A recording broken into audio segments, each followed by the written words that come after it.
What's going on, everyone? This is codename Project Space Entry 34.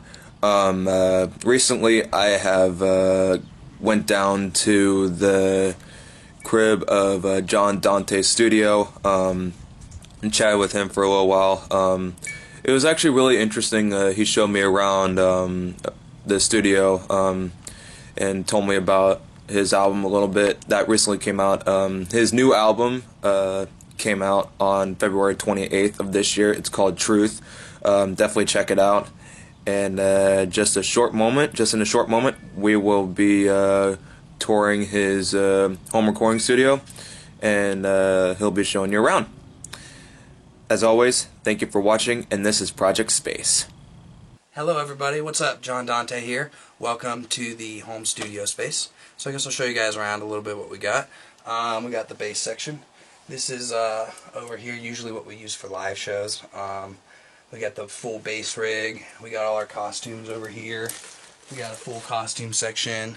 You know, if you want to be Darth Vader or Iron Man or anything like that. So we got a full section of our live gear. That's sort of what we got over here. This section over here, once we get past the bass rig, we got the wall of basses. We got our live bass set up. Got a couple wall hangers. This one is signed by Alice Cooper in 2003. And I think it's also signed by the Doobie Brothers. So that's a wall hanger that I got. I got my 12 string. Different stuff to hang up there. In the corner, we got something that you're going to hear on the new album. This is actually a Magnavox rotary speaker. And this thing is really cool because it's got the Leslie button, so you can get the Leslie rotary, and the chorus button. I don't know if you can see, it says Leslie on. And then it opens up in the back, and you've got front and side speakers. And that thing's old. It was originally made for a accordion. So I use this sweet 4-watt Vox head for it. And this will run down. I really want it in between a quarter and watts and 4 watts, so I don't overload that old vintage speaker. So we got that section. And then we move over here to where all the magic happens. This is the digital recording space. Got pretty much everything you need to make a recording. We've got your MIDI keyboard, so you can kind of come up with your ideas. We got our control station with your headphone mixes, computer, Mackie speakers, and we got a mastering computer right there, so we can check our mixes on 2 different programs.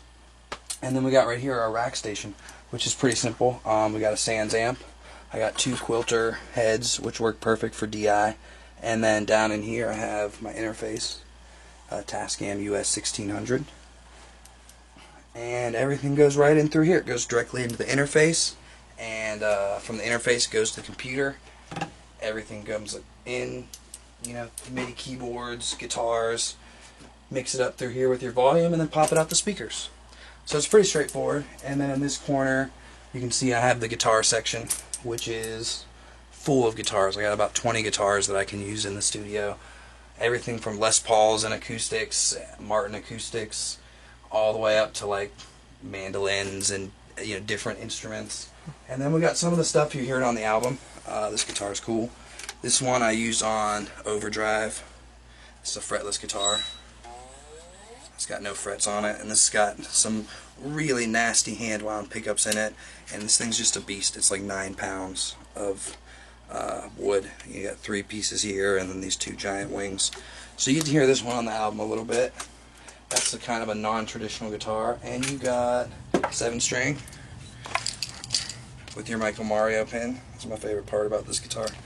I get to use this song on Waves and The Creeper, and I think I used it on Forgotten Children also, because a lot of times when I'm playing guitar, I got one of these guys right here, which my buddy gifted this one to me at a show this year. It's a BC Rich. And this one I'll tune into drop D, so I can do all my super heavy metal riffs, and then I'll usually overlay it with this guy right here, so I can have my low D note without actually having to waste a string. You know, I can get my 6 strings and play my melody lines. So those are some of the non-traditional guitars I have on here. And I guess the last section we would see, we have a guitar amp section.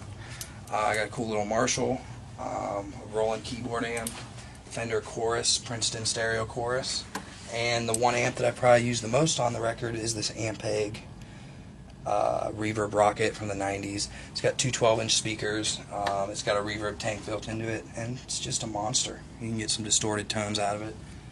And then the back corner over here, you can see I got guitar workstation, guitar pedals, guitar manuals, stuff in here to work on guitars, guitar strings, gaffer's tape, and the cable section, which has also my Alien collectibles. You got Spock ears, and you got a little kaleidoscope. It's a rocket ship. I don't know if that'll work through the camera. Let's see. Kaleidoscope. Yeah. Yeah. You can see the crystals in there. And stuff So you like got a that. kaleidoscope rocket ship, and these are all my cables and headphones, and you know, all the fun stuff. So that's the home studio. This is where all the magic happened. There's pretty much this space right here. I would set up a drum kit, or I'd set up my guitar amps, and use all the natural cushions and pillows and stuff, and sort of the natural acoustics of the ceiling. And I made the whole album happen right here.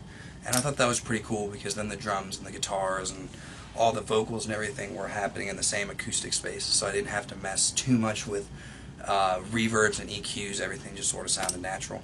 And yeah, we got the whole album done in this space here in about 6 weeks.